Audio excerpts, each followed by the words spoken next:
ప్రభు యొక్క ఘనమైన నామాన్ని బట్టి ప్రతి ఒక్కరికి వందనాలు చెల్లిస్తున్నాను. ఈ ఉదయకాలాన్ని బలపరచువాడు దేవుడే. కాబట్టి అందరినీ దేవుడు ఒకేలా ప్రేమిస్తున్నారు. అందరికీ ప్రభు ఒకేలాగా వాక్యాన్ని పంచిపెడుతూ ఉన్నారు.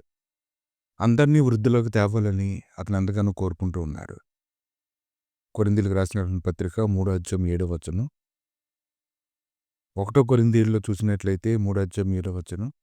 వృద్ధి కలుగజేయి దేవునిలోనే గాని నాటువానిలో నేనెను నీళ్లు పోయేవానిలో నేనెను ఏమీ లేదు. కనుక ఈ ఉదయకాలాన్ని నీ గురించి ఆయన మాట్లాడుతూ ఉన్నప్పుడు, నిన్ను వృద్ధిపరిచేటువంటి వాడు ఆయనే.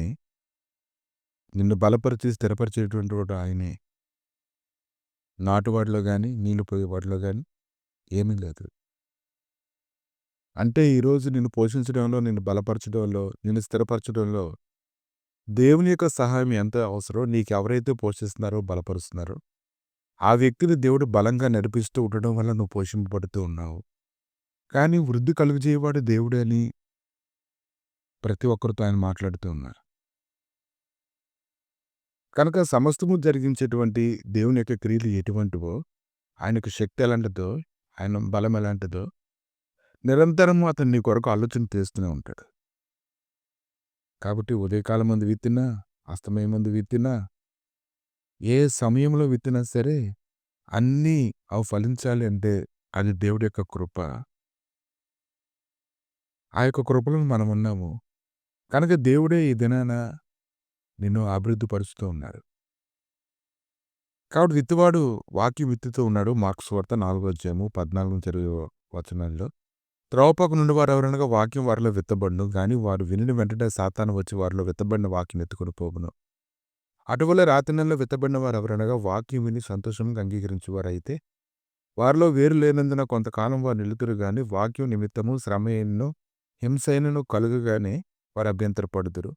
ఇతరులు ముండ్ల పొదలలో విత్తబడిన వారు వీరు వాక్యం విందురు గాని ఐక్య విచారములను ధన మోసమును మరి ఇతరమైన అపేక్షల లోపల చొచ్చి వాక్యం అణిచివేయటం వల్ల అది నిష్ఫలమగును. మంచి నేలను విత్తబడిన వారు ఎవరనగా వాక్యం విని దాన్ని అంగీకరించి 30 60 100 ఫలించేవారు.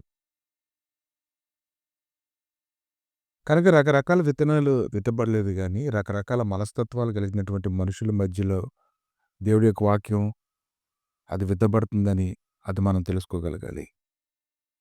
కనుక సరైనటువంటి పరిపక్వత, సిద్ధపాటు అనేది ఎప్పుడొస్తుందంటే, నువ్వు చూపించేటువంటి ఆసక్తిని బట్టి దైవ సన్నిధిలో దేవుడు ఇంకా బలంగా నీకు పోషించడానికి శక్తిమంతుడై ఉన్నాడు. కనుక ప్రతి ఒక్కరూ కష్టపడుతూ ఉన్నారు. కష్టపడుతున్నటువంటి ప్రతి ఒక్కరికి దేవుడు తగినట్లుగా సత్కరించగలడు, బలపరచగలడు. కానీ ఒక వ్యక్తి దైవ సన్నిధిలో ఉన్నాడు. వారందరూ దేవుడి పని చేయడానికి పరుగులెత్తారు. అలా పరుగులెత్తినప్పుడు వారి జీవితంలో శ్రేష్టమైనటువంటి కార్యాలు జరిగాయి. లూకాసు వార్త 10వ అధ్యాయం 20వ వచనం. అయినను దెయ్యములు మీకు లోబడుచున్నవని సంతోషింపక మీ పేర్లు పరలోకమందు వ్రాయబడి ఉన్నవని సంతోషించలేని వారితో చెప్పాను. అంటే ఈరోజు దేనిందుకు సంతోషించాలి? కనుక నువ్వు పరిచర్య చేస్తుంటే తగినటువంటి ఫలితాలు రాకపోతే నువ్వు తక్కువవాడివని కాదు, బలహీనుడివని కాదు, నీ పరిచర్య సరిగా లేదని కాదు. ఫలితాలు సరిగా వచ్చినా, సరిగా రాకపోయినా నేలను బట్టి ఫలింపనేది ఉంటుంది కాబట్టి నువ్వు విచారపడకూడదు, నువ్వు కృంగిపోకూడదు. దేవుడు నీతో ఉన్నాడు, నిన్ను నడిపిస్తూ ఉన్నాడు. కానీ శిష్యుల జీవితంలో ఒక అద్భుతాన్ని అయితే వారి హృదయాన్ని బాగా తాకింది. వారు అనుకున్నారు, మేము చాలా ఘనత పొందినటువంటి వారం, మాకు పేరు ప్రఖ్యాతులు మాకు దొరుకుతున్నాయని అతను ఆలోచించి ఎంతగానో సంతోషించారు. అయితే ప్రభు చెప్తున్నారు, ఈరోజు దెయ్యాలు లోబడుతున్నాయని మీరు సంతోషించడం కాదు. ఒకవేళ మీరు వెళ్ళి ప్రార్థనలు చేసేటప్పుడు, వాక్యం ప్రకటించేటప్పుడు దెయ్యాలు లోబడేటువంటి ఆ యొక్క సాక్ష్యాలు అక్కడ లేకపోయినట్లయితే నువ్వు బలహీన పడవలసిన అవసరం లేదు. ఎందుకంటే దేవుడి యొక్క పని అదృశ్యకరంగా జరుగుతూ ఉంటుంది. దుష్ట శక్తులు అవి కొన్నిసార్లు దాక్కుని ఉంటూ ఉంటాయి. నువ్వు చేసేటువంటి పనిలో నీకు విసుగు కలిగేలాగా అవి ప్రయాసపడుతూ ఉంటాయి. కనుక ఈరోజు అద్భుతాలు, ఆశ్చర్యకార్యాలు జరగడం వల్ల నీ పరిచర్య గొప్పది కాదు. నీకు ఇవ్వబడినటువంటి వాక్యం ఎప్పుడు కూడా బలమైనదే.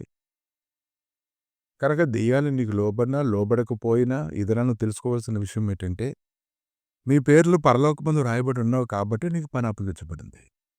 కనుక నీ పని అప్పగించబడిందని దానిని బట్టి నువ్వు సంతోషించు. ఆ పని నువ్వు సరిగా చేసావా లేదా అనే దానిని బట్టి సంతోషించు గాని, అద్భుతాలు, ఆశ్చర్యకార్యాలు జరుగుతుండడాన్ని బట్టి నువ్వు గొప్ప అధికారం పొందుకునేటువంటి వ్యక్తిగా, పేరు ప్రఖ్యాతులు నువ్వు పొందుకుంటున్నావు కాబట్టి, నువ్వు ప్రముఖమైన వ్యక్తిగా నువ్వు ఎంచుకోవద్దని ప్రభు ఈ ఉదయకాలం హెచ్చరిస్తూ ఉన్నారు.